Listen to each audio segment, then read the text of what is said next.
Mitäs sä viimeksi aloitit tuon meidän Kyllä se niille sijoille kelpaa. Joo.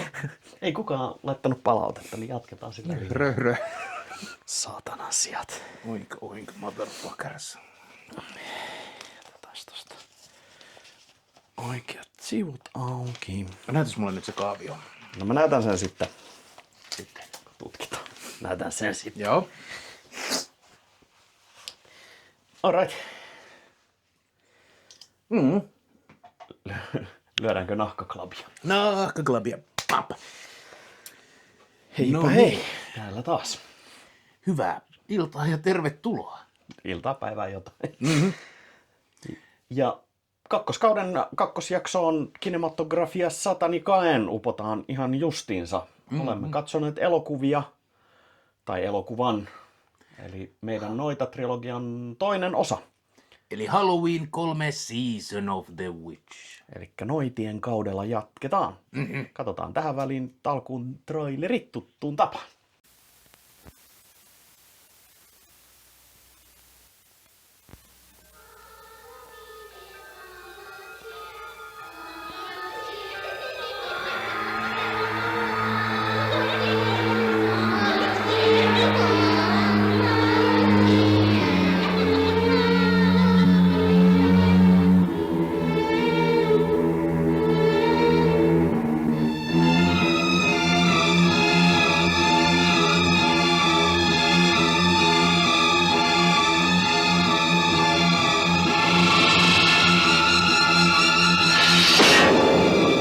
Halloween 3, Season of the Witch, the night no one comes home.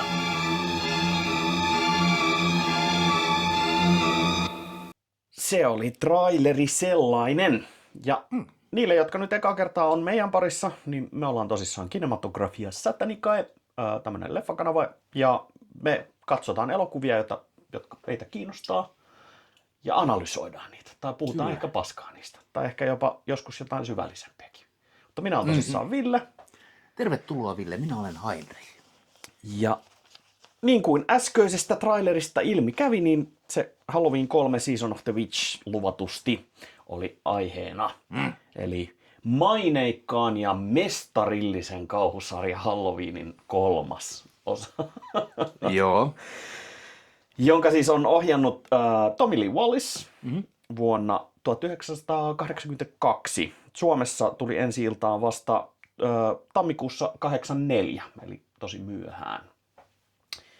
Ja pienen budjetin pätkä, jopa aikalaisekseen, 2,5 miljoonaa oli kokonaiskulut ja tuotti noin 14 miljoonaa siis leffateatterikierroksella, mikä on ollut siihen aikaan ihan passelisuoritus. Mutta noin yleisesti ottaen oli suorastaan vihattu elokuva ilmestyessään.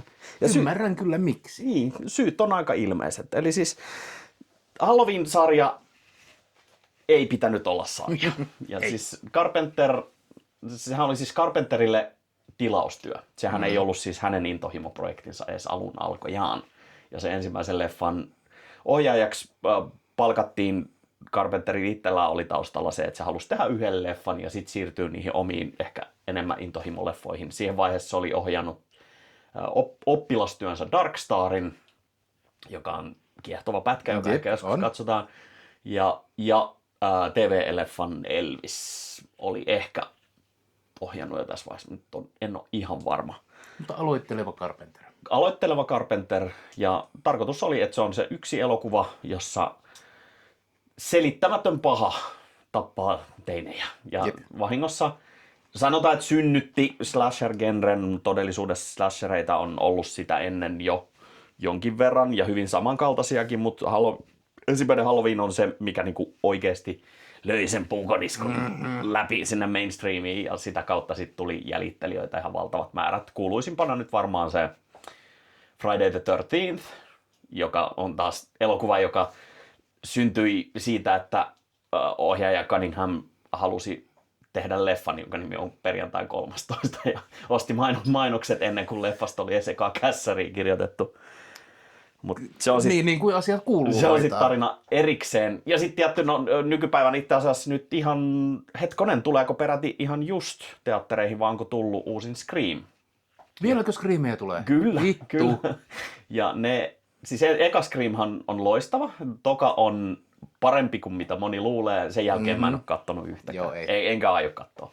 Se on slasher-sarjana sitä genreä, mikä ei mua kiinnosta, eli siinä ei ole yliluonnollisia elementtejä ollenkaan. Niin, siinä on salaliittoja ja sit siinä Se on vaihtuva. kähmäisyyttä ja Se on monta murhaajaa. Se on ja... slasher-leffa, jossa on whodunit-elementti.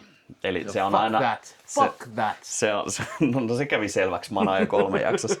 Eli se vaihtuva murhaaja ja se keskiössä oleva mysteeri aina siitä murhaajasta on semmoinen, että ei voisi niinku vähempää kiinnostaa. Jep. Mutta Halloween 1 oli valtava menestys. Se taisi olla aikoinaan kaikkien aikojen menestyneempiä indie-leffoja. Ja sen jälkeen sitten tosissaan piti siirtyä muihin projekteihin, mutta Carpenter, joka on aina ollut erittäin tyytyväinen nähdessään rahaa, niin sai vähän lisää rahaa uutta kässäriä varten ja kirjoitti Halloween 2, jonka mä nyt en muista kuka sen ohjasi, mutta se ei ole enää Carpenterin käsialaa. Sen ohjaus kuitenkaan.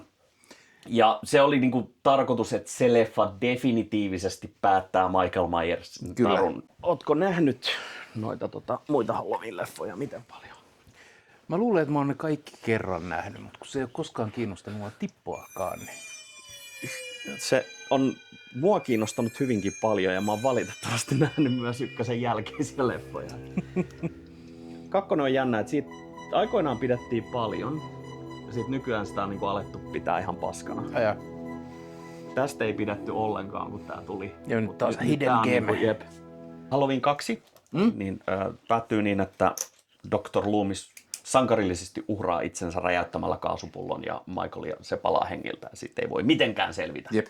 Ja sen jälkeen Carpenter sanoi, että se voi tulla mukaan, mutta se haluaa, että elokuvasarja muuttuu antologiasarjaksi. Eli jokainen osa on oma tarinansa, jotain kivaa kauhua, joka on siis nerokas ajatus vielä tänä päivänäkin.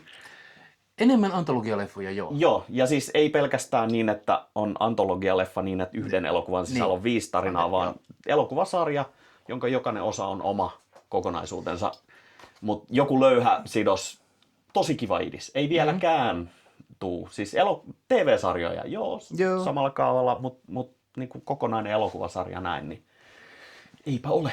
Olisi ollut kiva. Olisi ollut kiva. Ja jengi meni katsomaan ja siinä vaiheessa, kun tajusi, että Michael Myersia ei ole mukana, niin ne lähti. Ja sana kiiri ja sitten sitä ei menty katsomaan. Niin, no siis mä ymmärrän, jos mä menisin katsoa tän niin kuin Halloween 3, Joo. niin kyllä mä haluaisin, että tää on Halloween 3.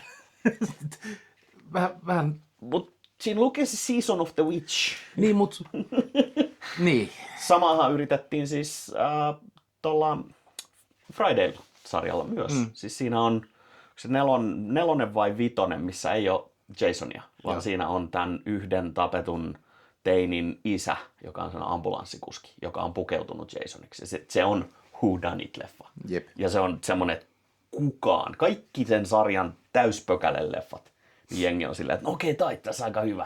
Mutta se osa on semmoinen, että ei, tää on ihan paskaa. Tää ei niinku vittu mitään pointtia. Ja Elm Streetissäkin on, itse asiassa toka Elm Street, niin sehän on ihan erilainen kuin ne muut. Ja siinähän siis, no toinen Elm Street-leffa on semmoinen, että se käsitellään varmasti ehkä Pride-kuukautena jossain vaiheessa, koska se on ihan oma juttunsa muutenkin. Mutta on niinku ollut yritystä usein sarjan alkuvaiheella tehdä jotain muuta. Ja sitten kummasti palataan siihen, mikä tekee rahaa. Niin. Mana ja 3 tavallaan osuu siihen kanssa. Se vaihtaa genreä, mutta se pysyy siinä loressa kuitenkin, niin. Että se on... Mutta nyt ei ollut lorella mitään ei mitään merkitystä. Joo, tässä on, siis toisin kuin luullaan, niin tässähän on Michael Myers näkyy tässä 2 kertaa. Eli telkkarista katsotaan alkuperäistä Halloweenia. Kyllä. Joka on siis taas Carpenterin oma metavitsi. Carpenter tykkäsi aikoinaan näyttää omissa elokuvissaan alkuperäistä The Thingiä. Ja sitten sen jälkeen Carpenter ohjasi The Thingin. Niin sitten jossain vaiheessa se siirtyi näyttää omaa Halloweenia.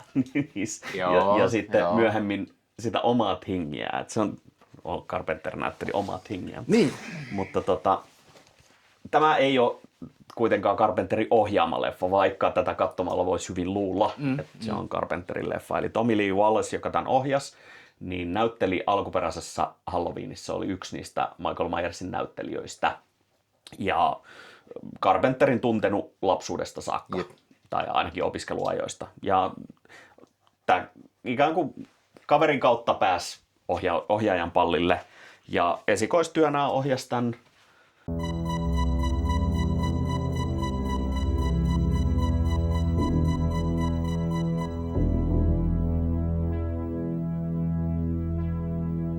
Ja tää on itse asiassa siis jännä, siis alkuperäisen Halloweenin tunnarihan on siis superkuuluisa.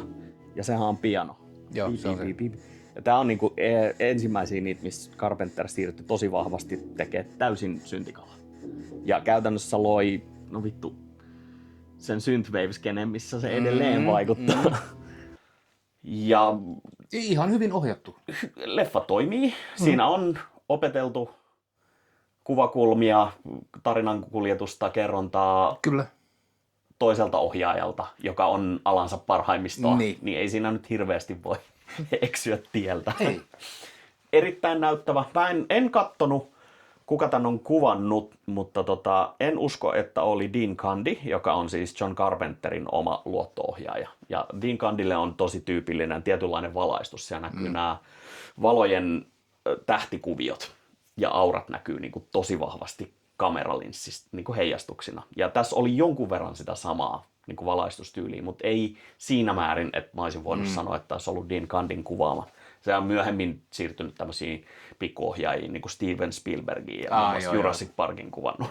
Ihan tämmöisiä pieniä nobody never heard. Kyllä, suoraan Netflixiin. India-projekteja, että ketään ei kiinnosta. Mutta siis joo, tässä oli toimintakohtaukset musiikin kanssa. Nämä ei ole kovin jännittäviä tai nopeatempoisia nämä taka-ajokohtaukset, mutta musa ja tämä niinku, tässä on elementtejä, jotka toimii. Tässä tulee semmoinen fiilis, että okei, nyt ollaan jännä ääressä. Ja siis se on, miten paljon musiikki vaikuttaa. Joo. Ja niin kuin toi äsken, niin se mene tässä ja sitten niin kaadu tähän sinne puskaan näin. Tiidit. Pikkasen oli sitä tuntua, että tässä nyt koitetaan tehdä tästä kiireellisempää ja jännittävämpää kuin on, mutta toisaalta toimii ihan tarpeeksi hyvin. Joo, siis juonellisesti ei ihan hirveän monimutkainen, tässä ei ihan hirveästi tapahdu mitään, mutta mysteeri ja kuljetus pitää tarinan koko ajan liikkeessä. Joo. Ja missään vaiheessa ei ollut tyhjäkäyntiä, tunti 38 kestoa, niin se myös takaa sen, että siihen ei ole varaakaan. Jep. Et jonkun verran aika kiusallisia kohtauksia, esimerkiksi nämä panokohtaukset, joihin siirrytään näin, että oi, olemme tavanneet, sinä olet nainen, minä olen mies, nyt suudellaan. Ja kohta vähän tissi vilahtaa. Mutta ennen kaikkea Tom Atkinsin perse. Jestas sentään, sehän on miespylly. Se oli kiehtovaa katsottavaa, koska Siinä ei ollut mitään kemiaa, ei mitään pohjustusta, ja sinne vaan pani. Mikä toisaalta sitten taas on ihan piristävää, että ei sitä tarvitse välttämättä yrittää romanssia. Et joskus ihmiset vaihtaa nesteitä ihan vaan niin kuin huvin vuoksikin. Mutta sitä ei kuitenkaan silleen, siitä tuli vähän semmoinen sleazy, että tässä nyt No se ikäero tekee jonkin verran sitä Niin, sleazy aika fiilistä. paljon, joo.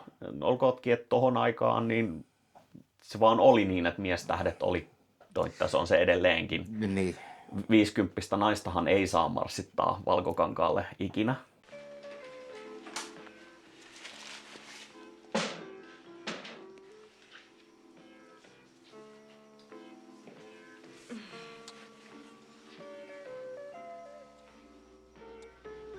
Se on Hollywoodin trooppi, että vanhempi mies on erittäin viehättävä nuorten naisten silmään. Joo.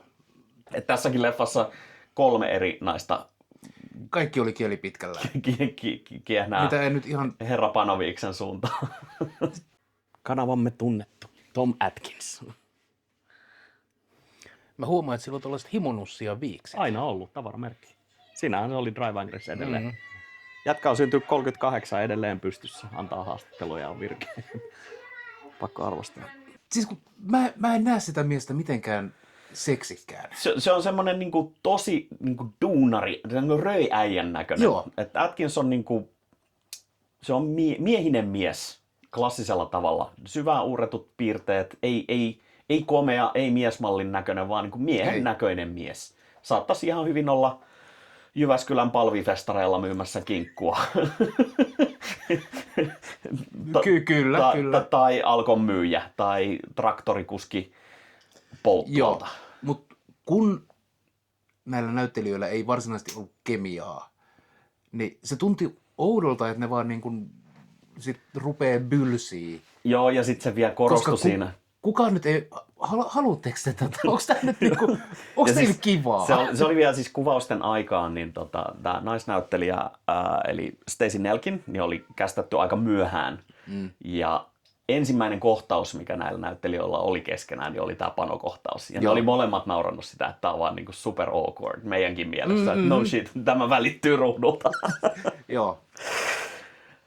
Mutta Tommy Lee Wallace on siis ohjannut. Hänellä on myös muuten aivan käsittämättömän upeat viikset. Okei. Hyvä. Ja tämä kuitenkin on, tämä on semmoinen projekti, että tämä mielletään todella monella tavalla Carpenter-leffaksi. Ja sen takia mä haluan myös puhua Carpenterista tässä jaksossa. Carpenter tuotti, käsikirjoitti, sävelsi musiikit ja varmaan myös valvo kuvauksia jonkun verran. Ja tämä oli ikävällä tavalla ongelmallinen leffa. Tämä rikko Carpenterin illuusion muista tekijöistä. Eli tässä on taustalla semmoinen, että siis John Carpenter ihannoi tämmöistä brittiläistä skifikirjailijaohjaajaa, jonka nimeä en nyt valitettavasti ole kirjoittanut ylös, mutta joka teki 60-luvulla semmoisen, olisiko ollut 3-osaisen skifisarjan kuin Quatermain and the Pit, joka on siis niin kuin todella aikaansa edellä olevaa synkkää skifiä. Ja Carpenter rakastui siihen ihan yli kaiken, ja se oli niin kuin se inspiraation lähde niin kuin monille sen projekteille. Joo. Ja jopa käyttänyt muutamassa projektissaan pseudonymiä itselleen, kun se on käsikirjoittanut tai ohjannut salaa jotain, niin se on ottanut sieltä niin kuin niitä nimiä. Ja se palkkasi sen tekemään tämän alkuperäisen käsikirjoituksen. Ja se teki kässärin, ja se kässäri oli ihan paska. Siis siinä määrin, että Carpenter käsikirjoitti käytännössä kokonaan uusiksi, muutti sen oikeasti synkäksi. Se oli sellainen outo, humoristinen, niin kuin, melkein niin kuin kauhukomedia.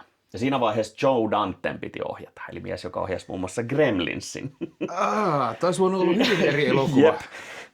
Olikohan John Landis? Jompikumpi. Ei, kyllä se taisi olla Joe Dante. No joo, mutta joka tapauksessa tämä kyseinen ohjaaja-käsikirjoittaja suuttu ja pöyristyi siitä, että hänen käsikirjoitus oli muutettu tämmöiseksi väkivaltaiseksi sekoiluksi ja hyvin amerikkalaiseksi ja niin kuin poltti välinsä. Ja samalla Carpenter myös menetti tämän uskomuksen siitä, että hänen sankarinsa on oikeastaan mistään kotoisin. Älä koskaan tapaa sankareita, niinhän se on. Ja Carpenter, kun on muutenkin hyvin kyyninen, vittumainen, vihanen vanha setä nykyään, no silloin se oli vihanen, vittumainen, kyyninen nuori setä, niin se ei varmasti ole tehnyt kehittyvälle egolle niin kuin kovinkaan hyvää. Nykyään ihan legendaarinen siis siitä, miten vähän häntä kiinnostaa mikään elokuviin liittyvä. Eli käytännössä kaikki, joiden kanssa se on tehnyt yhteistyötä, niin se vittuilee tai haukkuu niitä. Ja on tyytyväinen kirjaimellisesti ottamaan palkkakuitin, jos mahdollista, niin että hänen ei tarvitse tehdä hevon vittuakaan. Nyt nämä 3 uutta Halloween-leffaa, mitkä tuli, niin se otti huomattavan ison siivun rahaa siitä, että sen nimi on tuottajan listalla ja se sai tehdä 2 uutta biisiä. Ja ainoa hyvä asia niissä elokuvissa on ne 2 uutta biisiä. Toisaalta life goals, jos ei kiinnosta ja on varaa olla, ettei kiinnosta. Niin Carpenterit on 2 kertaa kysytty haastatteluissa, että mikä sun mielipide on just näihin remakeeihin. Ja se on se, että no mun mielipide on tasan niin hyvä, kun se setelinippu on kookas, mikä mun käteen heitetään. Just näin. ei mitään. Mutta sitten taas toisaalta, jos sä teet koko uran elokuvia, jotka just saa jotain arvostusta ja jengi vasta jälkikäteen, kun sä et niillä tienaa enää itse mitään, niin alkaa arvostaa, niin kyllä sua vituttaa. Jossain vaiheessa sä haluat sen konkreettisen kiitoksen myös. Se ei paljon lämmitä, että Thing on yksi kaikkien aikojen isoimpia studiofloppeja, jos sitä vuosikymmeniä myöhemmin pidetään kaikkien aikojen parhaana skifikauhuleffana. Niin. Mutta kukaan ei ole profeetta omalla maallaan tai omana aikanaan. Just näin. Juurikin näin. Valitettavasti sitten myöhäiset Carpenter-leffat, mitkä olisi voinut olla isoja kassamagneetteja, niin on niin helvetin paskoja leffoja, että ne on parempi unohtaa. Ghost of Marsista alkaa niinku semmonen pökäletehdas, että on lehmänlantakasoja, jossa on enemmän järkevää sisältöä kuin niissä leffoissa. All right. Mutta tässä leffassa oli järkeä. Tässä leffassa ja oli siitä järkeä. mä pidin, että tähän oli... Tässä leffassa oli järkeä, mutta tässä ei ollut mitään järkeä. Joo, okei. Muutama semmoinen, mikä nostaa kysymyksen. Meidän päähenkilön motiivit. Se on lääkäri, joka lähtee selvittämään. Sillä oli motiivi. Se ei halunnut viettää aikaa lastensa ja ex-vaimonsa kanssa. Sillä oli selkeästi niin kivaa kotona, että päätti jäädä töihin nukkumaan kuitenkin. No totta, kyllä. Joo, mies on valmis tekemään niin. Alussa siis on kohtaus, jossa se väkisin joutuu menemään tapaamaan lapsia ja se pakenee hyvin nopeasti, kun tulee vähän keikkaa. Heti kun. Ja vahingossakaan ei himaan, kun homma on ratkennut, vaan sohvalle nukkumaan. Tää oli vaan tämmönen side quest. I don't fucking wanna do what I have to do. Joo, mutta se oli ainoa, joka se välillä oli, mitä vittua tää lääkäri tekee täällä vapaa-päivänä. Eli juonen summaus on siis suurin piirtein tämä, että omituinen sekava mies pakenee yössä.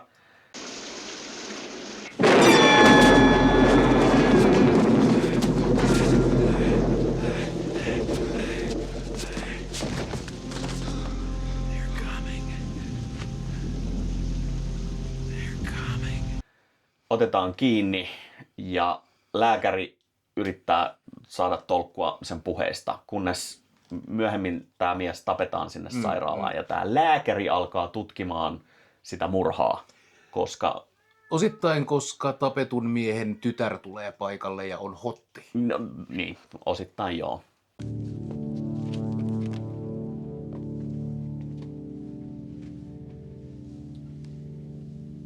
Is this my father? Ma'am, I wouldn't. Not yet. Let's get it over with.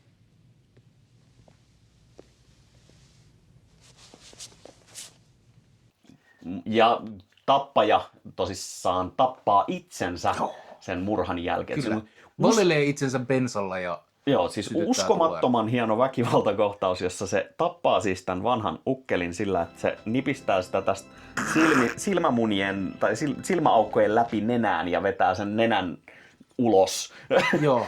Mä en ole ihan varma, miten se toimii. Mutta se on oikeasti niinku todella fucked up. Joo. Ja sitten se menee sinne autoon, valelee itsensä bensalla ja polttaa. Ja se on niin iso mysteeri, että tämä lääkäri kokee, että se on hänen tehtävänsä selvittää. Ja lääkäri pääsee sitten tämmöisen salaliiton jäljille. Mutta ei ihan vielä spoilata sitä, mistä siis, on kyse. Lähtevät selvittämään asiaa, päätyvät outoon irkkukaupunkiin, Company Town. Joo. Ja ovelasti leffa kerrotaan kronologisesti viikon sisään. Siis tapahtumat sijoittuu 1 viikon ajalle, eli viikkoa ennen Halloweenia. Siinä on, tämä on laskuri käytännössä koko ajan. Kyllä. Koko ajan lähestytään jotain pahaa, joka on sitten se Halloween. Ja miten se huipentuu, ja voi miten se huipentuukaan. Mutta tarina toimii. Siinä on järkeä. Se on johdonmukainen, se noudattaa omaa sisäistä logiikkaa. Joo, ja se seuraa punaista lankaa, joka pysyy käsissä. Et edellinen Season of the Witch oli semmoinen leffa, että sen jälkeen oli semmoinen fiilis, kun olisi haistellut jonkun vanhoja vaatteita. Joo, vähän semmoinen. Et sä olit kylässä jossain, missä sä et halunnut olla vieraalla. Ja mistä todennäköisesti röökataan sisällä. Joo, ja sit sä lähit himaan ja jostain syystä kaikki vaatteet tuli mukaan sieltä. Se ei saanut mua voimaan hyvin se elokuva. Se oli hämmentävän paska teos. Jos et ole vielä katsonut, niin George A. Romeron Season of the Witch oli siis kyseessä. Mutta tässä se punainen lanka pysyi käsissä, jota kuljetettiin. Ja siellä oli yllättävän hauskoja tällaisia juonielementtejä. Ja missään vaiheessa keskellä leffaa ei myöskään pitänyt pysähtyä ja ruveta miettimään, että mitä vittua tässä tapahtuu. Ei. Toki siellä oli se, että no niin, päähenkilö on saatu kiinni, pahiksen on aika pitää monologinsa ja esitellä tätä julmaa suunnitelmaa. Vanha kunnon James Bond laserpuhe. Kyllä. The Festival of Samhain. The last great one took place 3,000 years ago and the hills ran red. with the blood of animals and children. Sacrifices are a part of our world, our craft. Witchcraft. To us, it was a way of controlling our environment. It's not so different now. It's time again. Ja siis sitä se oli. Haha, nyt minä näytän, miten tämä superase toimii. Katso. Laserhait kohta hyökkäävät. Niin. Mutta niin, elokuvana en väittäisi erinomaiseksi. Sanoisin, että oikein muikea. Ihan siis, tää on sellaista klassista kasarihömppää. Videovuokraamokauhua. On, ehdottomasti. Ja no, se laatu esimerkki siitä. Budjetti on ollut vähän pieni, ideat on ollut vähän outoja ja gore on ollut hyvää. Ja se, mihin se raha on laitettu. Niin. No nyt on kova. Hyvin vittu. Ja 14 milliä leffateattereissa tämä on 100-kertaisesti tuottanut sen vuokratuloilla jälkikäteen. Tämä on just semmoinen, että 90-luvun loppupuolella Suomessa julkaistiin videolain vapautuksen jälkeen niin Halloween 1 ja tämä VHS:llä. Ja se tuli semmoisessa hienossa pahviboksissa, missä tuli myös teepaita mukana. Ja ei itse asiassa siinä ei tullut 1, vaan siinä tuli tämä Season of the Witch ja H20. Eli se oli se, Joo. onko se nyt, se on Halloween 7. Niin ja mä en ollut siinä vaiheessa perehtynyt sarjaan sen enempää, kun mä tiesin, että sarjassa on monta osaa ja että ensimmäinen osa on hyvä ja loput on paskaa. Ja sitten siinä tuli tämä Season of the Witch mukana ja mä luulin, että tämä on George A. Romeron Season of the Witch, josta mä olin kuullut huhuja. Ja vuosia luulin nähneeni sen leffan, kunnes mä sitten lopulta näin sen viime jakson aikaan valitettavasti. Mutta tämä oli sokkona katsottuna hämmentävän hyvä. Mutta silloinkaan mä en voinut ihan niinku käsittää, että miten tämä on niinku tämän sarjan osa, koska siihen ei ollut sitä vahvistusta. Tämä olisi todennäköisesti menestynyt paremmin, jos sen nimi olisi ollut vaan Season of the Witch. Joo, jos taisi saanut seistä omilla jaloillaan, niin mä luulen, että olisi pystynyt siihen. Helposti.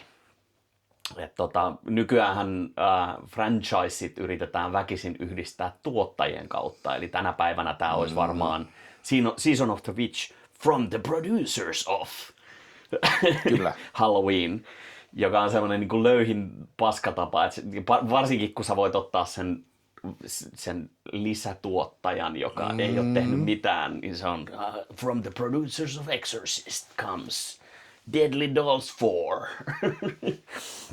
Just. Tää hauska kans siitä, että tää vilisee hirveä määrä cameo-rooleja ja pieniä gagejä. Et mä diggasin siitä, että tässä on siis Jamie Lee Curtis, joka tietty tunnetaan ekasta 2 Halloween-leffasta, niin Laurie Strodina. Ja The Original Scream Queenina myös myöhemmin sitten totta kai tehnyt massiivisen hyvän uran ties missä. Mutta varmaan monelle tunnetuin just Halloweeneista.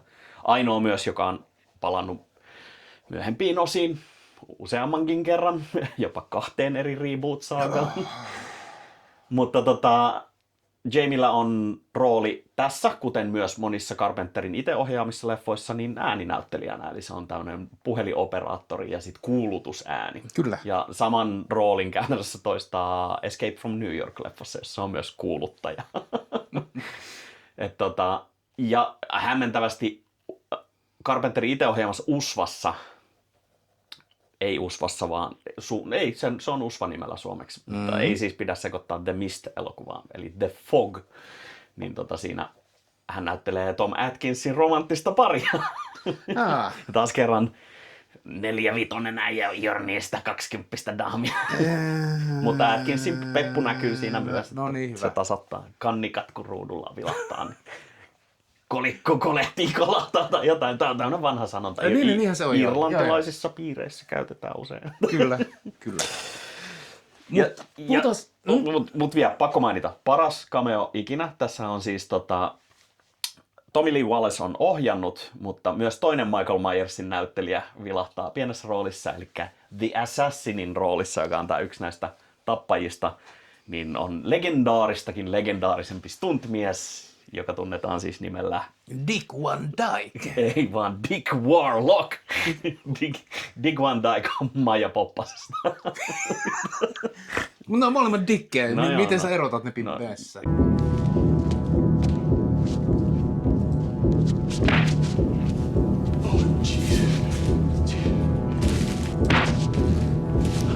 Mutta siis Dick Warlock on siis se, joka tässä on mukana.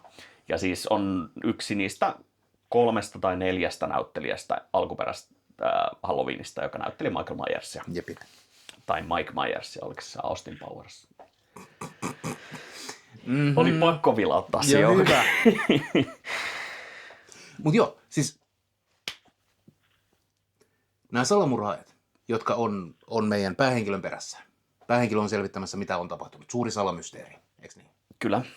Ja sitten selviää, että nämähän ovat androideja Joo. tai jonkinlaisia robotteja. Puhutaanko niistä elokuvassa? Niin kuin... No, niin niitä ei mainita. Eli siis tässä on tämä Silver Shamrock. Kaiken keskiössä on tämmöinen Silver Shamrock-niminen naamiaisasuja ja keppostarvikkeet tuottava irlantilainen firma. Joo. Maailman suurin naamioita valmistava yritys. 10 henkilöä ja varassa. Joo, vähän lateksia. Kyllä. Mutta se on jotenkin liittyy kaikki niihin maskeihin ja kaikki mitä tapahtuu, aina kun nämä pääsee lähemmäs, niin semmoisia omituisia hahmoja ilmestyy. Joo. Ja sitten paljastuu, että herran pieksut, nämähän ovat jonkinlaisella kellokoneistolla käyviä robotteja, joiden sisällä on tämmöistä keltaista sinapia ja kellanväristä vismaa. Olen nähnyt parempia Android-versioita, Mutta en ehkä hauskempia. en montaa parempaa. Siis Joo. tässä oli kaikki, mitä niin kuin... Ja siis ihan alussa on aika hauska bait and switch siinä, että se ensimmäinen murhaaja liikkuu lähes identtisesti Michael Myersin kanssa. Ja sit ei näytetä kun kulkevan kohti, jolloin hyvin nopeasti voisi luulla, että tässä on semmoinen slasher-elementti, mutta sitten kikkelivelho paljastuu vaan robotiksi, että se ei olekaan. Ja se oli yksi niin kuin myöhemmissä Halloween-leffoissa monet teorisoi, että ehkä niitä Michaeleita tehdään jossain tehtaassa, niin se todennäköisesti lähti tästä. No ja siis voin kyllä nähdä se, jos pitäisi lähteä niin kuin retkonnaa ja selittää, että miten tämä Michael Myers on miten se vaan tulee takaisin. Joo. Se on robotti. Joo, musta olisi ihan hyvä idea olisi retkonnaa toi Halloween-sarja. Sitä ei ole tehty kuvasta 4 kertaa. niin, mutta siis jos me halutaan jotain tällaista niin kuin kaanonia rakentaa. Mutta se on niinku yksi elementti tässä mysteerissä, että kun päästään lähemmäs, niin kaiken keskiössä on se firma. Korporaatiokokoomuslaiset on sieluttomia robotteja. Tämä on hyvin hienovarainen. Ja sen firman keskiössä on tämä Dick mikä se on? Cochran. Joku semmoinen joo. Patches O'Houlihan tai joku tämmöinen Father O'Malley. Kyllä. Eli Dan O'Herlihin näyttelemä ilkikurinen irlantilainen herrasmies, joka haluaa viihdyttää lapsia ja Mikä perheitä. on, siis, okei, me tiedetään, että korporaatio on paha ja ne haluaa tappaa lapset. Mutta kun meillä on tämä puku päällä oleva korporaatiojohtaja, pitää sen suuren speechin kertoa, että mitä se on tekemässä ja miksi. Why, Cochran? Why? Do I need a reason? Mr. Kupfer was right, you know. I do love a good joke, and this is the best ever. A joke on the children. Se vaan haluaa tappaa lapsia. Joo, siis, Vitu hyvä juttu. eli se juoni tässä on siis, nyt jos et halua spoilereita, niin nämä naamiot, mitä he myyvät, niin sisältää tämmöisen mikrosirun, joka sisältää kiviainesta Stonehengestä. Ja Mikrosiru, jossa on Stonehengen taikaa. televisiosta tietynlaista signaalia lähettämällä voidaan laukasta sen mikrosirun taika, joka johtaa siihen, että sieltä lentää jonkinlainen lasersäde päähän johonkin, joka sitten synnyttää sen, että nämä lapset kuolee, muuttuu mössöksi ja niiden sisältä tulee hyönteisiä, liskoja ja Kyllä. kaikenlaista magical shit. Niin kuin voi tapahtua vaan, kun me otetaan tiede ja taikuus. Taas ollaan tässä tiede ja Mitä taikuus. vittua tässä tapahtuu? Mutta siis Toisaalta mä dikkasin siitä. Ensin mä olin vähän, että okei, mistä tää torakka tuli? Mikä vitu juttu tää on? Joo, siis siinä on se kohtaus, jossa tämmönen yksi nainen tutkii. Se löytää vahingossa sen sirun ja sitten se laaseri ampuu sen naamaan. Ja tulee leffan paras korekohtaus. Siis ehdottomasti. Aidosti yrjöttävä efekti. Ja sit sieltä mönkii semmonen aavikkosirkka sen suusta. Ja on vähän silleen, että hetkonen. Nämä kaksi elementtiä sotii vahvasti toisiinsa. Tässä nämä robotit vielä niin kuin jotenkin pystyy arvaamaan, mutta mikä vitu juttu tää on? Kyllä. Ja siinä on loistavasti, ennen kuin tämä paljastaa koko sen juonen, niin siinä näytetään siis, se vie sen päähenkilön, eli tämän, mikä tämä oli, Dr. Chalice, se vie sen sinne tehtaan Final Preparation Roomiin. Kyllä. Jossa se siis näkyy, että siellä on se yksi Stonehengen kivi, josta louhitaan näitä paloja. Ja sitten se vinkkaa melkein niin kuin yleisön silmään, että kuule, et muuten ikinä arvaa, että miten vitun vaikeet oli saada toi kivi Stonehengestä tänne saakka. Kuule, katsoppa tuota kiveä. Siihen liittyy melkoinen tarina. Joo, oli melkoinen tarina ja oli kuule vaikea homma ja nyt ei ole kuule aikaa sitä kertoa, mutta mennäänpä tosta sivuun. Ja se on semmoinen, että okei, me ei tarvita selitystä. Se on vaan niin kuin se vaan on. Ja se oli ihan niin kuin, siinä vaiheessa myös niin kuin leffa antaa sun nauraa. Pikkasen, että okei, älä ota tätä nyt niin vitun tosissaan. Ancient sacrificial circle. Stonehenge. We had a time getting it here. You wouldn't believe how we did it. Ei se olisi tuonut mitään siihen lisää, että se nyt lähtee selittämään logistiikkaa siitä, että miten ne on Stonehengen pilarin varastanut. Joo, no siis me tuossa leffa-aikana sitä mietittiin sitä logistiikkaa, että rahtilaivalla jotenkin jollain valtavalla rekkalavetilla tämmöinen 100 tonnien kivi. Joo. Ja sitten sisämaan halki jollain 10 rekalla jotain. It makes no fucking sense.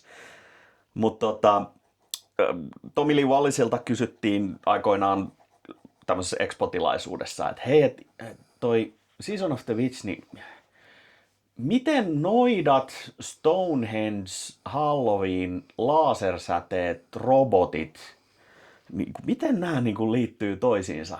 Johon ohjaaja vastasi yksiselkoisesti, että it's magical, man. Onhan se. se riittää. Kyllä. Ei tarvitse. Siis, jos ei lähdetä selittämään tuollaisia asioita, niin okei, fine. Sitten se on vaan osa tämän, miten tämä vaan se on toimii. Se leap of faith. Kyllä. Ja sen ottaa mielellään tämän aikana, että ei sitä niin kuin tarvinnut. Me ollaan, tässä vaiheessa leffaa me ollaan nähty tyhmempiäkin asioita. Niin, okay, fine, just what fucking ever, antaa mennä. Puhumattakaan tämän sarjahistorian aikaa. Mutta joo. Irkku taikuutta. Dan O'Herlihyhan siitä loistavaa, että jos tarvitaan sen uhkaavan vanhemman herrasmiehen, jolla on valtavasti karismaa, niin sen se kyllä hanskas. Se tuijotti kameraan pahaenteisesti ja toivotti hyvää Halloweenia ja sitten tiedettiin, että vittu me kuollaan kaikki. Ja muutama vuosi myöhemmin se oli johtajana firmassa, joka tekee kyborgeja kuolleista poliiseista. Eli käytännössä sama rooli uudestaan elokuvassa Robocop. Ja sitten tietty Ysärin alusta, Kasarin lopusta jotkut saattaa muistaa myös Twin Peaksista. Siinä se oli yksi niistä salaisista pahiksista, jotka toimi sen sahan polttamisen takana.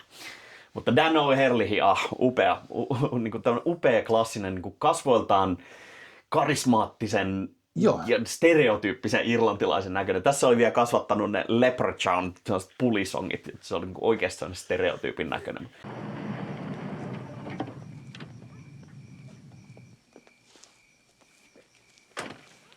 Mr. Cochran, good to see you, sir. Good evening, Mr. Rafferty. It's all over, my friends. Osaa virnuilla vittumaisesti varjoissa paremmin kuin tosi moni muu näyttelijä. Joo. Pieni ongelma elokuvalle se, että meidän pahis oli niin paljon karismaattisempi kuin meidän päähenkilö. Nyt. Ei ihan oikeasti, joo. Eihän se vei sen koko leffan. Meidän lääkäri oli siellä vaan niinku sähläämässä. Mutta eikö se kuulu mennä niin? Eikö pahiksen kuulu olla kauhuleffassa se kaikkein mielenkiintoisin hahmo? No joo, fine. Se Herlihy itse sanoi jossain haastatteluissa myöhemmin, että se ei välittänyt tästä leffasta kovinkaan paljon. kauhu on tosi monille tämmöisille klassisesti koulutetuille näyttelijöille varsinkin, niin se on se mesta, mihin mennään slummailemaan silloin, kun tarvitaan rahaa. Joo. Sitten on poikkeuksia, että on niin aidosti suuria nimiä, jotka tekee silti sen tyylillä ja arvostaa sitä työtään. Hyvänä esimerkkinä vaikka Halloween-sarjasta toi Rob Zombien versioista Loomisin näyttelijä, eli toi Kellopeli Appelsiinin pääosa näyttelijä, sanois nyt. Se tosi harmaa jätkä. Pitäisi muistaa nimi. No, tähän mä sen kirjoitan nyt. Jep. Se on toi Hera X. Mutta kauhu vetoaa tietynlaisiin teatraalisiin näyttelijöihin paljon myös. Että, Christopher Lee esimerkiksi hyvä esimerkki siitä, että valtavan lahjakas, karismaattinen näyttelijä. On, mutta kauhu ei ole arvostettua. Ei ole. Sinänsä mielenkiintoista, että me tuossa just alkuviikosta Oscareissa niin kauhu sai enemmän palkintoja kuin koskaan aikaisemmin. Eli Kyllä. Sinners blokkas merkittävän määrän Oscareita. Joo. Sinnersin pääosa Michael B. Jordan sai parhaan pääosan Oscarin ja parhaan sivuosa Oscarin sai Weaponsista tämä naisnäyttelijä. Molemmat ehkä ansaitusti. Sinnersia en ole itse nähnyt. Mä oon kuullut siitä puoleen ja toiseen kuulemma tosi hyvä tai tosi keskinkertainen, mutta ehkä pitää katsoa. Mutta Weaponsille olisi ehkä suonut useammankin Oscarin. Isoimman Oscar-määrän nappasi sitten One Battle After Another, joka oli ensimmäinen vuosi pitkään aikaa Oscareissa niin, että minun huomattavasti pitämä elokuva voitti ne Oscarit, jotta toivoin sen voittaa. Wow. Olin jopa nähnyt sen elokuvan. Mutta onhan kauhulle genrenä tapahtunut muutoksia viime vuosina. Siitä on tullut enemmän vakavasti otettavaa, kun on tullut muutama hyvä, vakava kauhuelokuva. Joo, siis kauhuhan Get Out, Hereditary. No siis kauhuhan oli aikoinaan studioille semmoinen varmin tapa tehdä rahaa. Jep. Hyvin pienellä budjetilla pystyttiin tuottamaan suuria tuloksia.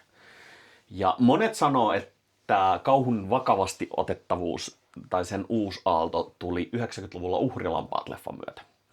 Ja se oli semmoinen, että niin kuin aidot kauhufanit, nämä aidot true cult, niin on sitten taas sitä mieltä, että se oli niin kuin väärä ilmiö, koska Uhrilampaiden tekijäthän halusi irrottaa sen kauhugenrestä. Ja silloin alettiin, itse asiassa varmaan eka kertaa niin, että moni muistaa, niin puhuu thrillereistä. Kyllä, se oli se joka toisen thrillerin joka on niin kuin silleen, että no ei tää ole kauhu, tää on jännäri tai thrilleri. Ja Uhrilampaat, vittu, siinä on kannibaaliäijä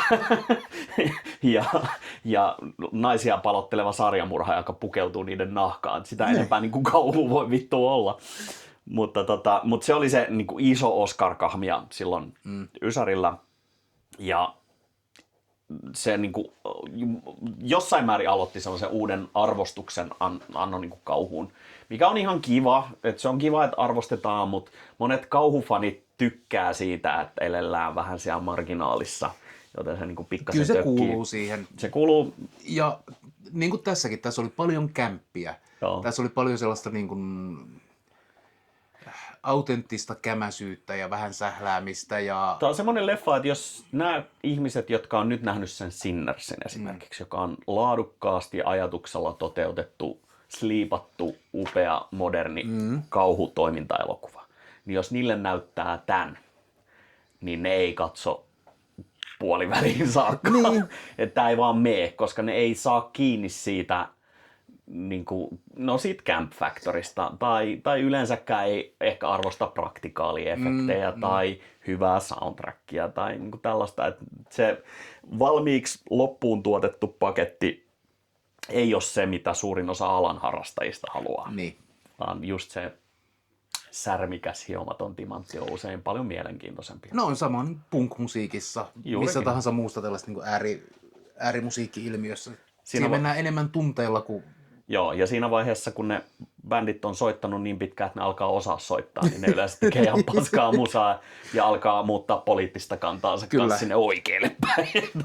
Ylläri, joo. Mut niin, efektit, tää on vuodelta 82-83, niin ne on praktikaaleja. Tässä on CGI-tä. On piirretty se laser.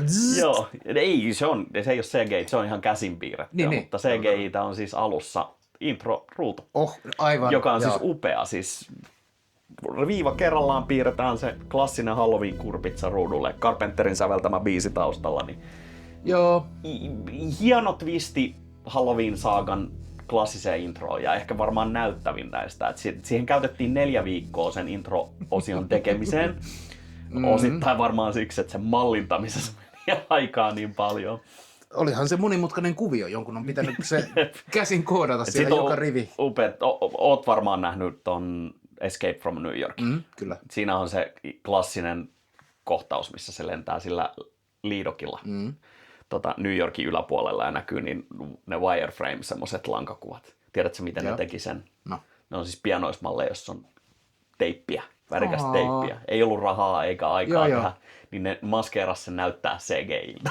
Et niin varhaisessa vaiheessa se on ollut jo ihailtavaa tehdä tietokoneefektejä. Mut praktikaaliefektit, lateksimaskit. Kirjaimelliset lateksimaskit, Joo. eli nämä maskit, mitä myydään, niin kaikki 3 niistä maskeista on semmosia, että haluaisin ne seinälleni. No joo. Kyllä mä sen, varsinkin sen noita. Joo, mutta mä viittasin nyt siihen goreen ja niihin niin lateksinaamioihin, mitä siinä käytetään. Montako gore-kohtausta oli? On se alun sairaalatappo On ja sitten sitten yhden... naisen lasersuu. Kyllä. Ja sitten alkoholisoituneen kaverin. Ai niin totta, siinä revittiin spusselta revitään Mikä pää. oli hämmentävä kohtaus.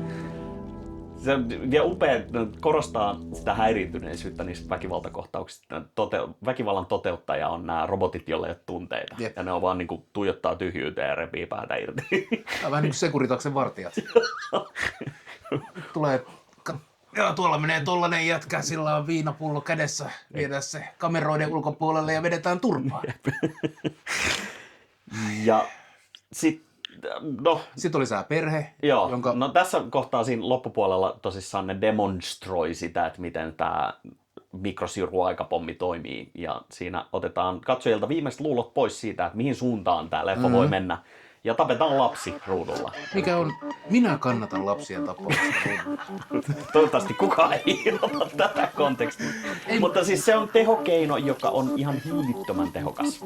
Eli Hollywood tai amerikkalaisille yleisölle taitaa kaikkein tehokkain olla se koiran tappaminen. Se on semmoinen, mutta se ei ehkä täällä on niin toimiva, missä metsästyskoirat usein on viety metsän reunaan ja ammuttu, kun niiden hyödyllisyys loppuu. Niin. Valitettavasti, mutta se lapsen tappaminen vetoo niin nopeasti, varsinkin tämmöisessä pienen syntyvyyden maassa niin ihmisiin, että se, vaikka siinä ei näytetty, mitä tapahtuu, mutta lapsi kuolee ja sen suusta tulee hirvittäviä otuksia. Tai päästä, tai sen pää muuttuu torakoiksi tai jotain. Ja se on karsee, mutta se on heti semmoinen, että arvostan, uskalsitte mennä näin pitkälle. Joo, se on se ehkä mitä niin kuin katsotaan, että kuinka pitkälle me ollaan valmiit menemään tämän niin kuin väkivallan kanssa.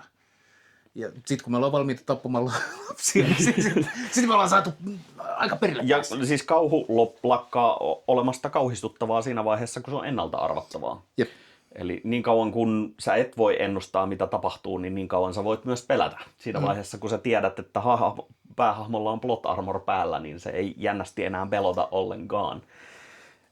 Ja tää on myös semmoinen hyvä foreshadow, että tämän leffan lopetus on klassinen auki jätetty. Joo. Eli se päähenkilö pakenee, siinä on tämä hänen nuori rakastajattajansa korvataan tällaisella taskupilulla, ei kun siis robotilla. Joo. Ja kun siitä on ilmat päästetty pihalle, niin se yrittää soittaa televisiolaitoksiin, että älkää näyttäkö sellaista mainosta, koska se mainos laukaisee sen mikrosirun.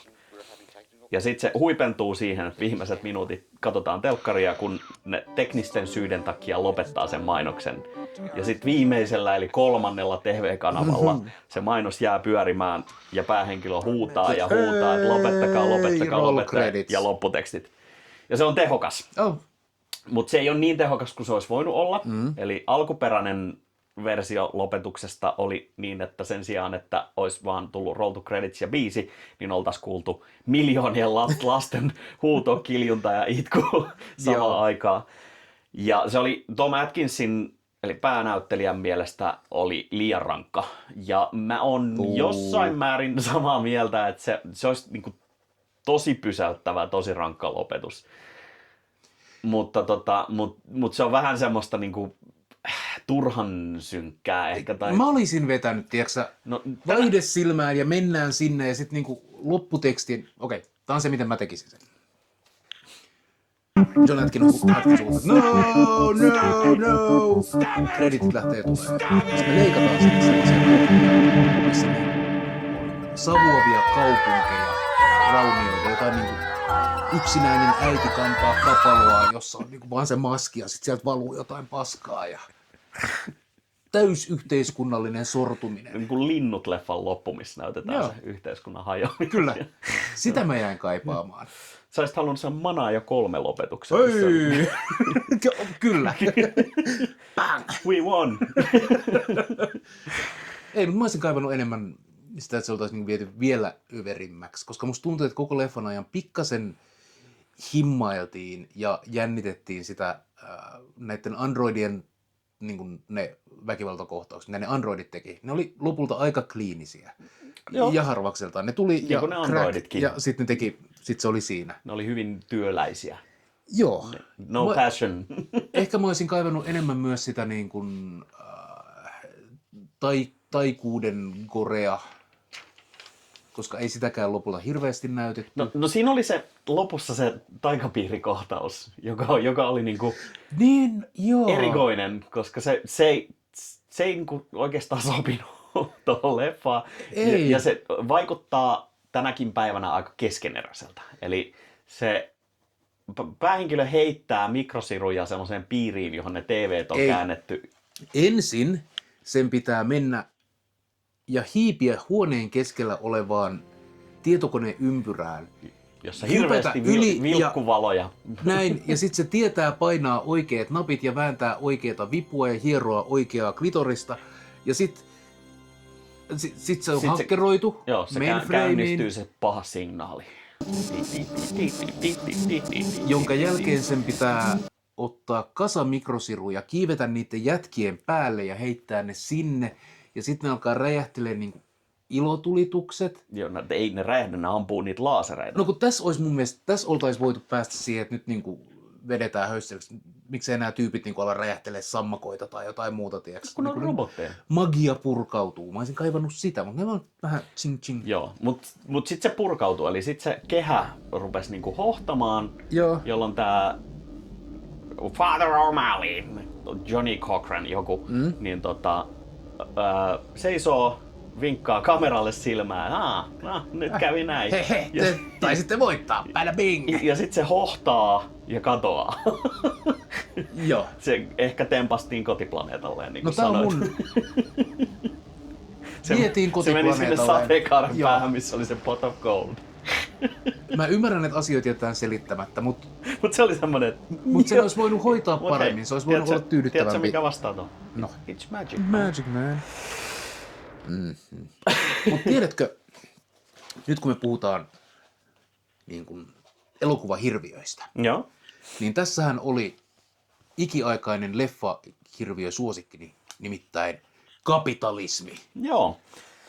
Eli tämä on niin vasemmalle kallella oleva leffa kuin voi olla. Eli meillä on megakorporaatio, joka on 10 hengen pyörittämä megakorporaatio, joka varastelee niin kuin Stonehengea, mikä on yleensä... Niin, tuhoaa kulttuurihistoriaa. Kyllä.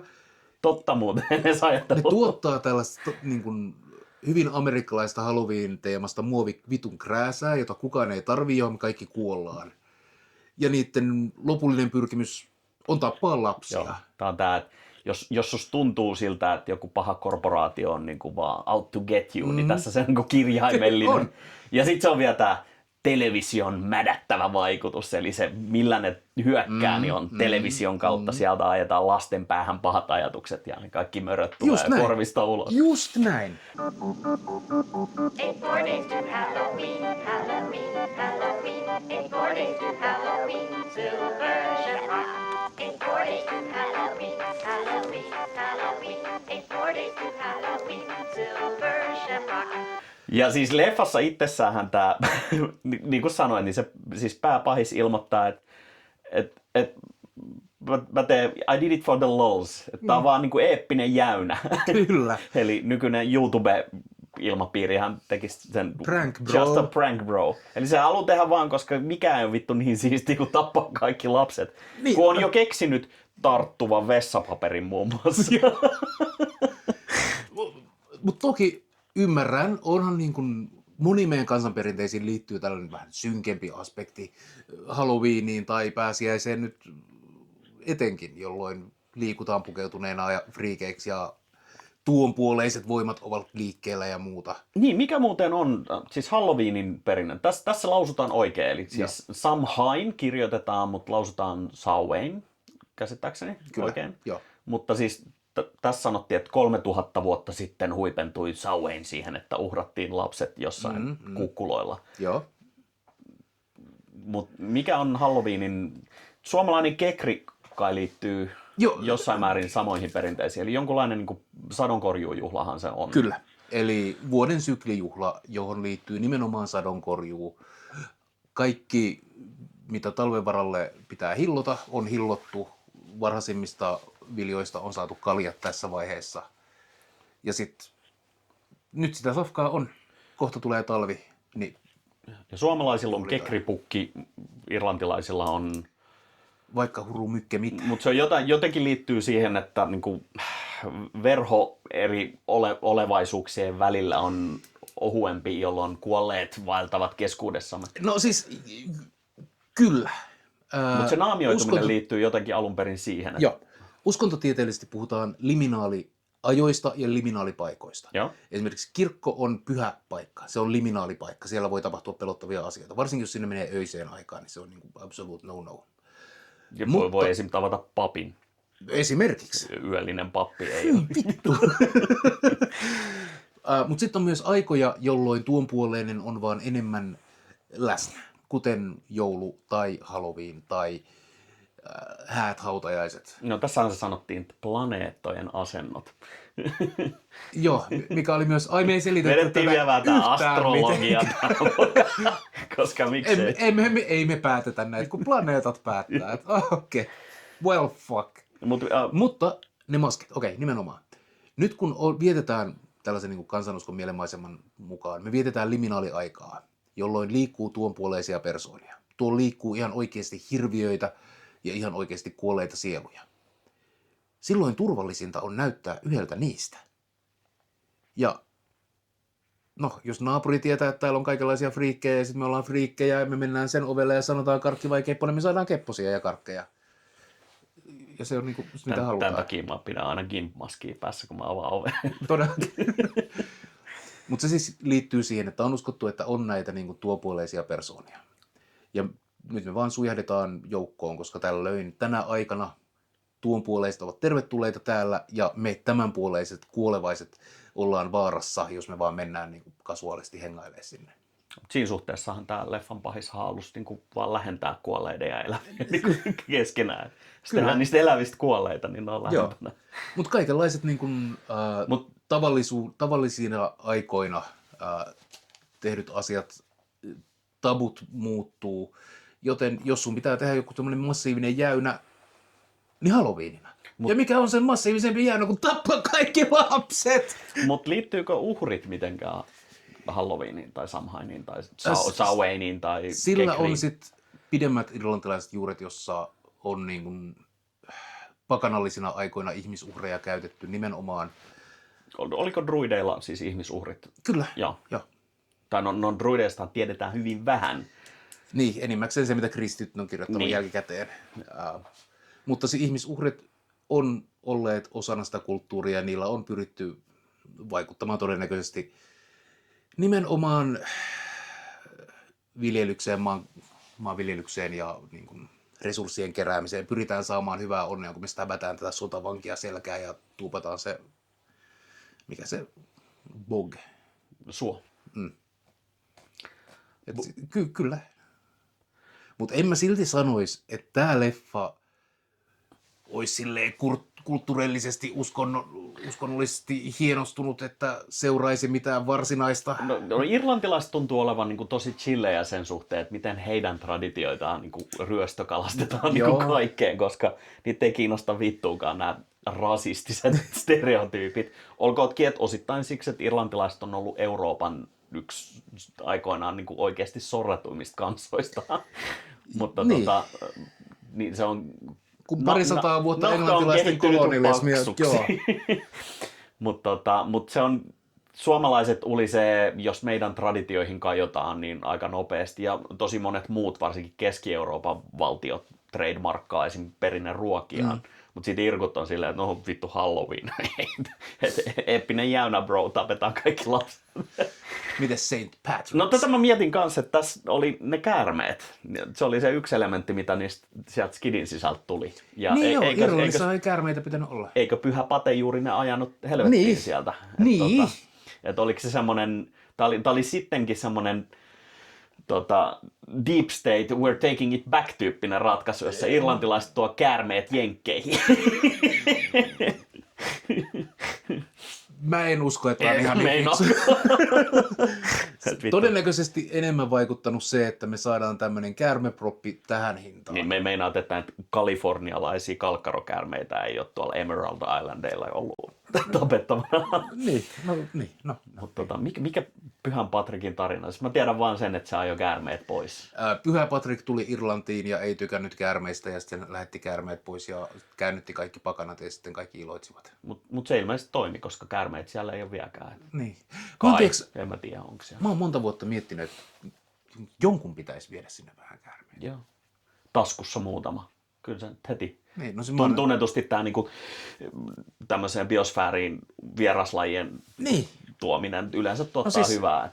Ja logistiikka on katsottu valmiiksi. Snakes on the plane. Totta.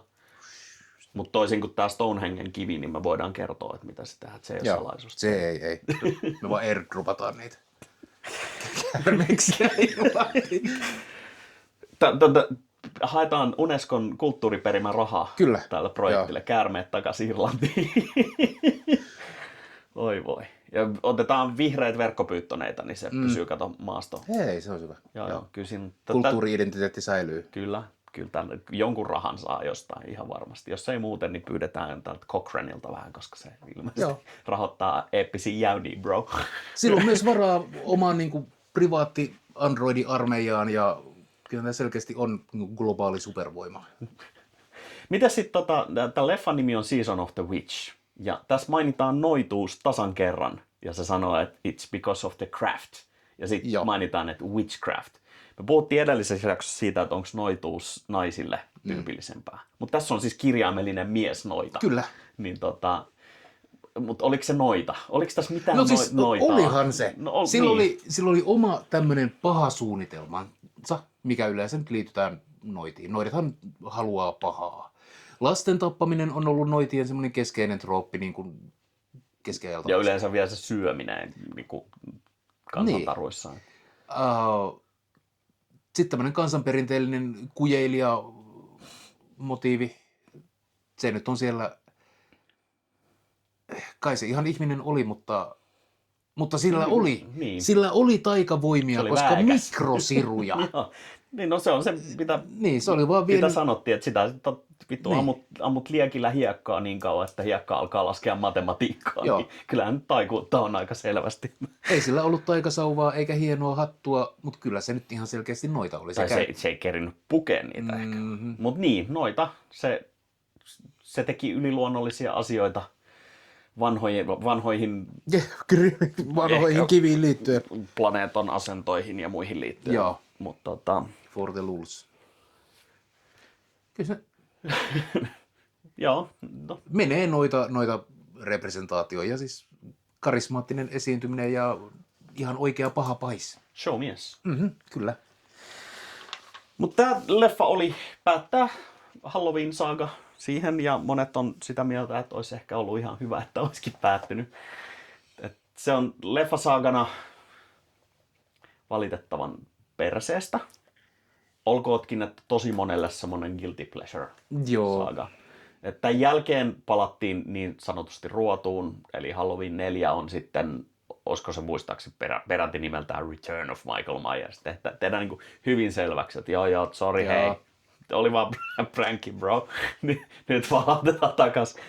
Ja siitä alkaa tämä käsittämättömän omituinen Thorn-saaga, jossa itse asiassa tämä irkkumagia on osa myös Michael Myersia, eli se oli joku, se on niin typerä se juonikuvio, mutta se on joku paha irlantilainen henki, joka määrittää sen, että yhden sukupolvessa pitää olla tämmöinen uhrien tekijä jotain vitun, ja sitten on joku semmoinen Thorn-tatuointi. Ja sitä tehtiin 3 leffaa, ja sitten olikohan peräti niin, että se oli siinä vaiheessa, kun tämä alkuperäisen saagan tuottajat Mustafa Akkad ja hänen poikansa niin kuoli terroristi-iskussa. Hups. Ja sitten otettiin vähän hengitysväliä. Ja siis Halloween Saga on siitä upea, että siis mun piti ihan piirtää itselleni tämmönen kaavio, että mä tiedän, että miten ne aikajanat menee. Koska siis virallisesti tämä elokuvasarja sisältää seuraavat aikajatkumot. On siis Halloween 1, joka jatkuu elokuvan Halloween 2. Ja sitten se tarina jatkuu siitä eteenpäin elokuvassa Halloween 4, 5 ja 6. Ja sitten näiden jälkeen tehtiin Halloween H20, joka sivuuttaa kokonaan osat 4, 5 ja 6 ja jatkaa tarinaa Halloween 2. Ja siinä on taas Laurie Strode mukana. Ja sitä seuraa elokuva Halloween Resurrection, jossa Busta Rhymes tappaa Michael Myersin. Toki, se on myös totta kai. Elokuva, joka on kuvattu tosi TV-ohjelmana niin kuin feikkinä. Siis se on ihan vitun käsittämätön teos. Mutta miksi? Ja yllättäen se oli sitten se osa, joka tappoi tämän sarjan taas. Ai jaa. Joten vuonna 2007 sarja rebootattiin ja Rob Zombie ohjasi elokuvan Halloween. Tämä on siis toinen elokuva sarjassa, jonka nimi on Halloween.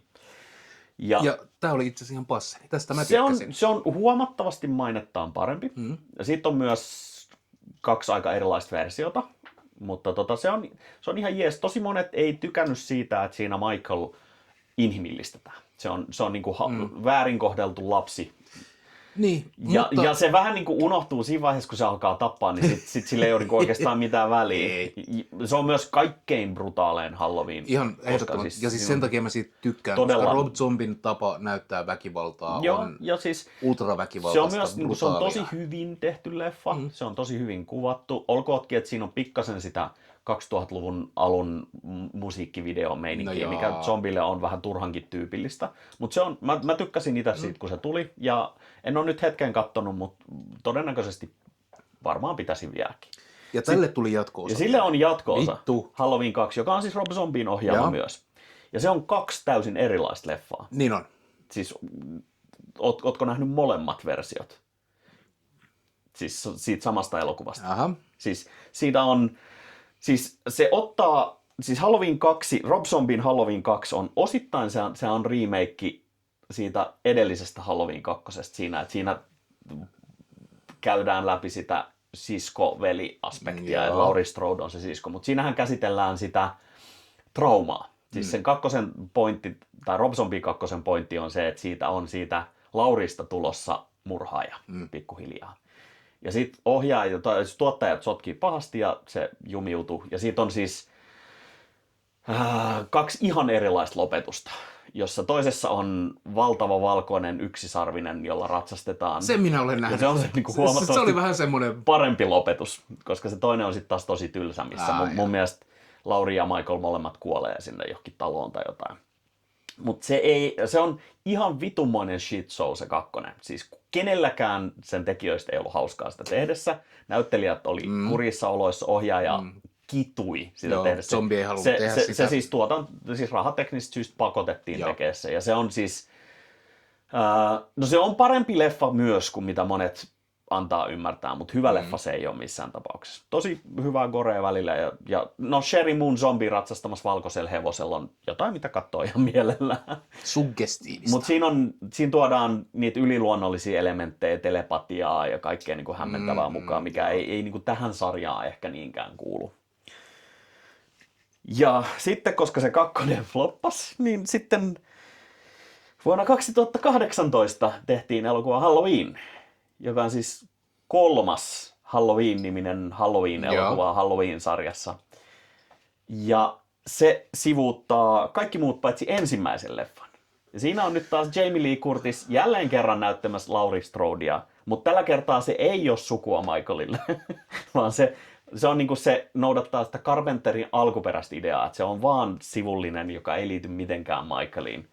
Ja se on aika hyvä. Se on oikeasti hyvä, moderni kauhuleffa ja varmaan niitä ainoita hyviä Halloween-jatko-osia Season of the Witchin jälkeen. Ja se myös loppuu älyttömän hyvin. Ja siinähän on, mä en tiedä, ootko sä nähnyt sitä ikinä? Siinä käännetään se aspekti päälailleen. Siis tää Laurie Strode se on vaan ihan vitun seonnut mummeli, joka ei ole koskaan toipunut siitä, että mitä sille tapahtui sinä yhtenä yönä. Ja Michael on kiinni ja vankimielisairaalassa vankina edelleen. Vanha ukko, joka ei ole tehnyt 10 vuosia mitään, edes liiku. Se on niinku katatoninen käytännössä. Jotenkin Laurie on tässä sekopäämoodissaan saanut kuitenkin jälkikasvua ja sillä on tytär ja lapsenlapsi. Mutta ne kaikki pitää sitä hulluna, koska siitä on tullut tämmöinen doomsday prepper, koska se on täysin vakuuttunut siitä, että Michael jonain päivänä palaa. Ja sitten se aiheuttaa sen itse, että se palaa. Ja siitä tulee niinku päinvastoin. Tämä Laurie on tavallaan se Michaelin metsästäjä siinä. Ja siinä käsitellään sitä, niinku, mitä voi väkivallan uhrille tapahtua. Ja se on yllättävän hyvä. Valitettavasti se oli niin menestynyt, että sille tehtiin sitten jatkoa ja siitä tuli kokonainen trilogia. Ja siis Halloween Kills, joka on sitten 2021, on yksi, niinku, se on tässä sarjassa varmaan paskin leffa, mutta se on myös varmaan niinku yksi paskimmista leffoista, mitä mä oon nähnyt kymmeniin vuosiin. Ja se on siis, tästä on esim. Red Letter Medialla on se, missä ne vittuilee sille. Siis siinä tää koko kylä kääntyy Michael Myersia vastaan ja ne rupeaa tappamaan kylällä ihmisiä, joita ne epäilee, että on Michael. Ja sitten ne tappaa sivullisia ja ne huutaa koko ajan, the evil dies tonight, the evil dies tonight. Ja sitten koko sen leffan ajan tämä Jamie Lee Curtisin hahmo on sairaalassa, mikä on tämän sarjan joku ihme trooppi, joka on ilmeisesti pakko tehdä aina. Ja sitten siinä ihan lopussa Evil Dies Tonight, ne piirittää lopulta sen oikean Michaelin ja sitten on silleen, että no niin, että nyt tää loppuu. Ja sitten Michael tappaa kaikki. Se tappaa kaikki siinä kylässä. Siis siinä tulee sellainen kohtaus, missä vaan hakkaa, palottelee poliisit, ampuu, tappaa, palottelee, hakkaa niinku kymmeniä. Ja sitten se leffa loppuu. Ja se oli semmoinen, että tää oli niin typerä juttu, että tätä on pakko rakastaa, mutta tää leffa on niin vitun huono, että ei tiedä. Ja sitten sen jälkeen tuli vielä Halloween Ends 2022, joka siis tekee Michael Myersista viemärissä asuvan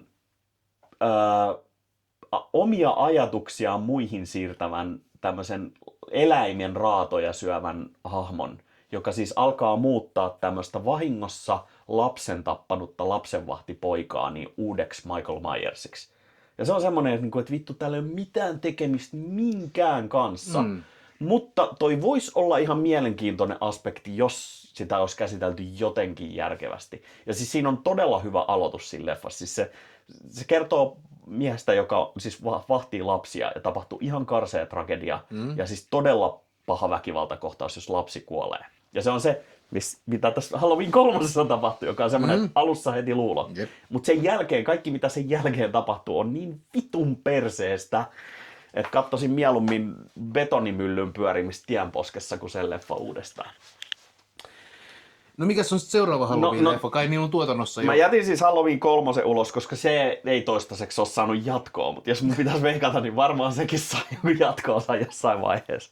Mulla on semmoinen tunne, että Michael Myersia ehkä voi tappaa. Paitsi jos Evil Dies Tonight. Niin. Mutta siis nämä 3 leffaa oli ihan katastrofi. Tai siis se saaga menetti katsojia koko ajan enemmän ja enemmän. David Gordon Green, joka ohjasi nämä 3, niin kuitenkin sai nimeä sen verran, että hänet palkattiin puuttaamaan toinen elokuvasarja ja syntyi Exorcist the Believer. Motherfucker! Ja se oli nyt sitten se floppi. Siitä piti tulla trilogia. Siis studio maksoi 280 miljoonaa vaan oikeudesta käyttää manaajan nimeä. Ja sieltä tuli se Exorcist the Believer-leffa. Ja se oli niin huono, että se rebootataan uudestaan nyt. Eli tuli taas yksi leffa ja seuraava manaaja, joka tulee, on todennäköisesti, jos pitäisi veikata, niin se on taas remake. Joo. Vai olikohan niin, että se on se TV-sarja, josta me nyt puhuttiin aikaisemmin. Joskus mä oon aika varma, että me ollaan jo kuoltu ja Me ollaan helvetissä. tää on se meidän helvetti. Hollywoodista tulee. Muistatko tämän nostalgian? Hei. Halloween, Friday the 13th, ne on molemmat, sitten on näitä samanlaisia slasher niinku tappajaleffa kuin muutaman leffan, niinku Sleepaway Camp, The Burning, niin ne on niin geneerisiä idealtaan, että sä voit tehdä jatkoa näille käyttämättä sitä vitun Michaelin tai Jasonin tai minkä tahansa. Ja niitä on tehty hyviä. Ootko ikinä Hatchet-sarjaan perehtynyt? No se on loistava. 4 leffan sarja, joka kertoo siis Victor Crowleyn nimisestä inbred hillbilly kirvesmurhaajasta, joka elää suolla. Ja se on siis efektivelhojen ohjaama ja tekemä leffa. Ja siis siinä on semmoista vitun väkivaltaa, että niinku sä häkellyt, kun sä katot sitä. All right. Se on hyvä esimerkki. Ja pari vuotta sitten tuli ihan mun kaikkien aikojen lempileffoi tässä kyseisessä genressä. Ja se on semmoinen kuin In a Violent Nature. Joka on mä katoin sen niin, että mulla ei ollut mitään tietoa siitä leffasta. Friendi antoi mulle sen katsottavaksi. Tsiigaa tää on ihan sun juttu. Ja siis se on point of view elokuva, joka kerrotaan kokonaan tämmöisen yliluonnollisen sarjamurhaajan silmistä. All right. Mutta niin, että se on kuin luontodokumentti. Siinä ei ole musiikkia. Se on siis, kertoo hahmosta, joka haahuilee tämmöiselle leirintäalueelle ja koska sitä ilmeisesti säännöt sitoo, niin se rupeaa tappaa näitä haureutta harjoittavia teinejä. Ja siellä on kaikki nämä kliseet tulee, että siellä on joku tietää salaisuuden sen taustasta ja se kertoo tarinaa leirinuotioon ja se käy lyö kirveen sen pään mössöksi ja repii jonkun toisen pää irti ja joku panee jossain puskassa, niin sen kikkeli leikataan irti. Ja siinä niin kuin vittuillaan niillä kliseillä. Mutta se on täysin vakavasti tehty niin, että sä saat nauraa sille. Mutta se ei musiikkia, se on kaunis luonto, kuuluu lintujen laulua ja kaveri repii jonkun päätä irti. Ja se on vielä semmoinen, että siinä ensimmäinen murha tapahtuu off-screen niin, että siinä nähdään vaan se käy varastaa puvun jostain. Ja sit sillä on vaan kädet veressä. Ja mä olin vähän silleen, että okei, ne hannaa tässä. Ja sit siinä tulee kohtaus, jossa tulee leffa ensimmäinen tappo, joka on siis kirjaimellisesti niin, että se kävelee, mä en muista jonkun luokse, joka seisoo jossain kielekkeellä ja se ottaa sen valtavan koukun, se tunkee sen silmistä ja vääntää sen koko pään ympäri sille, että se vaan repee auki. Ja sitten se vetää se jostain tyliin perseestä ulos sen koukun. No niin, totta kai. Mutta se on semmoinen, ja se on niin semmoinen, ei painoteta, ei musical cues, mitkä kertoisi sulle, vaan se on vaan se kaveri, joka menee ja painaa duunia ja sitten joku yrittää manata pahaa henkeä, sitten se tappaa sen ja täydellinen. Mutta siis tällä genrellä voi tehdä asioita, jotka on niinku huomattavan mielenkiintoisia. Michael Myers tehdas tai Evil Dies Tonight tai nää ei ole se keino. Ei. Ja sitten on vähän se, että jos sä haluat muuntaa sitä super yksinkertaista tyhmää hahmoa, niin miksi vitussa sä teet sen super tyhmän hahmon nimellä? Miksei se voi olla Victor Crowley tai joku random pussipää jossain Appalakkien vuoristossa. Netflixiin tuli pari vuotta sitten tämmönen Fear Street-elokuvasarja. Joo. Oliko se ensimmäinen se, missä oli se aikamatkustusjuoni? Ei. Siis ensimmäinen leffa sijoittuu kasarille, ysärille. Joo. Siis ja silloin tapahtuu hirvittäviä murhia. Joo. Ja seuraava leffa sijoittuu niin kuin ns. Nykypäivään 2000-luvulle. Mä katsoin sen ensimmäisen. Ja viimeinen jakson tai viimeinen elokuvasarjan elokuva sijoittuu vuoteen 1666. For hate! Ja sitten se on semmoinen, joka nivoo kaiken yhteen. Elokuva, jonka ei pitäisi olla kovinkaan fiksu. Siinä on idea, että tulee slashereita ja meillä on 20 teiniä ja jokainen pääsee vuorotelle hengestään niin eri tavoin. Mikä on se mitä mä haluan. Joo. Ja sit siinä oli ihan sellaisia nokkelia, hahaa, täällä olikin tällainen mysteeri paljastuu, plus saffisia elementtejä, mikä on aina niin kuin, jos pitää lotrata verellä, niin sitten vähän sellaista nättiä romantiikkaa sinne väliin, niin tulee parempi mieli. Toihan on vähän samanlainen idea on siinä yhdessä Hellraiser-leffassa. Joku, olisiko Hellraiser Generations? Joo. Ehkä nimi. Mutta siinähän on myös se, että se ensimmäinen, se on niin kuin antologia. Ensimmäinen 3 osa kertoo siitä, kun se Le Marchandin puzzle box rakennetaan. Vielä jossain 1700-luvun Ranskassa.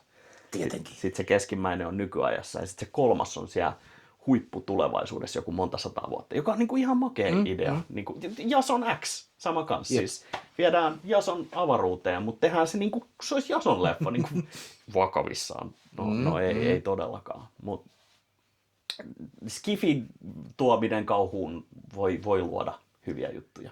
Voi. Mutta yllättäen se Hellraiser-leffa on ihan paskaa. Jason Xää vihaa kaikki, paitsi true cult-fanit, jotka pitää sitä koko saagan parhaana osana, mikä on ainoa oikea vastaus.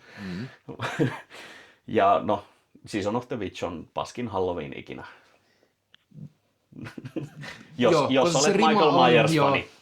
Henkilökohtaisesti mä oon sitä mieltä, että tää on mun lempi Halloween-leffa, tää 3. Mä pidän 1, koska John Carpenter on mun kaikkien ajan lempiohjaaja, ehdottomasti ainakin lempikauhuohjaaja. Siitä ei ole niinku kysymystäkään, mutta se on leffa, jota aika ei ole kohdellut hyvin. Se on leffa, joka on tehty paremmin sen jälkeen ja itse asiassa osittain ennenkin. Mutta se on niin kuin mehu, joka ei laimentamalla ole muuttunut yhtään vahvemmaksi, vaan se on menettänyt sitä makua enemmän. Mutta tämä 3 on sellainen, että mä oon katsonut tämän, tää on varmaan 10. kerta. Ja en ole nähnyt siis 20 vuoteen ainakaan, mutta toi viihdytti. Ja voin kuvitella hyvinkin katsovani tuo vielä monta kertaa. Joo. Ihan vaan koska for shits and giggles. Tuossa aikaisemmin kysyt, pidiks mä tästä elokuvasta? Ja nyt pakko ihan miettiä, että no en mä tätä vihannut. Se näytti ihan elokuvalta, se toimi ihan kuin elokuvasta, oli kiva seurata. Siinä niin tekniset asiat toimii. Musiikki oli hyvää, kore oli hyvää. Ei tämä mikään erityisen hyvä elokuva ollut, mutta niin kuin sanoin, videovuokraamokauhu. Kyllä. Jos pitää kasarikauhuleffaa niin kuin esimerkki antaa, niin pam, tässä. Tätä se voi olla. Tätä se usein oli. Onko tämä parempi kuin Mana ja 3? Kun puhutaan näistä kolmasosista, jotka vie juoneen eri suuntaan. Joo, no niin. Mä oon taas vahvasti sitä mieltä, että Mana ja 3 on oikeasti hyvä elokuva. Ja tää on vaan oikeasti viihdyttävä elokuva. Tämä on oikeasti viihdyttävä elokuva. Halloween-elokuvaksi, en tiedä, mä välitän siitä sarjasta niin paljon, että mä varsinaisesti kiinnostaa. Vaikka mä näytin sulle tämän kaavion ja kaikki, niin sä... upea. Joo. Mahtava. Etkö ymmärrä? Voit valita aikalinjasi. Tää on sellainen valitse oma seikkailusi saaga. Joo, mä valitsen omaksi seikkailussani sen, että mä painun vittuun täältä. Ja siis tosi fanit katsoo ensin osan 4 ja sitten siitä lähtee niitä lankoja seuraa takaperin myös. Kyllä sitten paljastuu todellisuus sieltä maskin alta. Kyllä näin. Se maskin alta, siinä maskissa on se mikrosirvo, se paljastaa sen. Tulee torakka suusta. Mutta parasta siis tässä leffassa on tietysti se vitun jingle, jota ne soittaa koko ajan.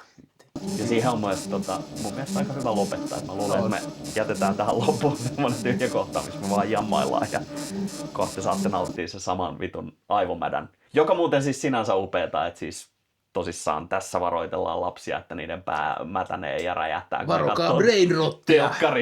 Koska siellä pyörii semmoinen toistuva hypnoottinen biitti ja tietokoneella luotu hahmo. Ja jännä, kun ollaan päästy niin vitun pitkälle tässä maailmassa ja sama toistuu uudestaan.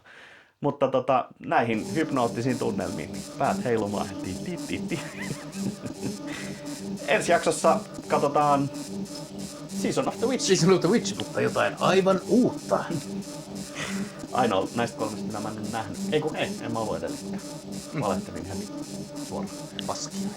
Mutta Nicolas Cage. Nicolas Cage. Season of the Witch. Nicolas Cage noitumassa. Voiko se olla huono asia? Voi. Voi.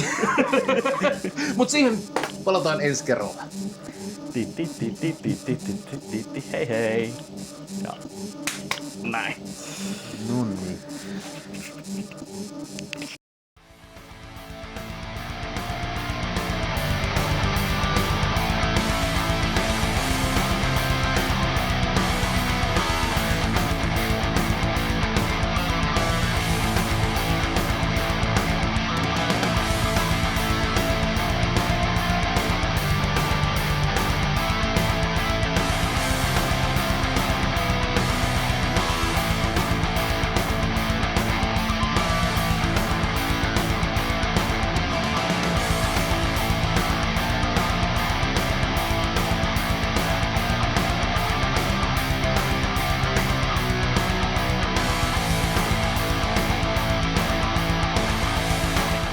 Tunneli näyttää siltä, että se eksyy Nakatomi Plazalla.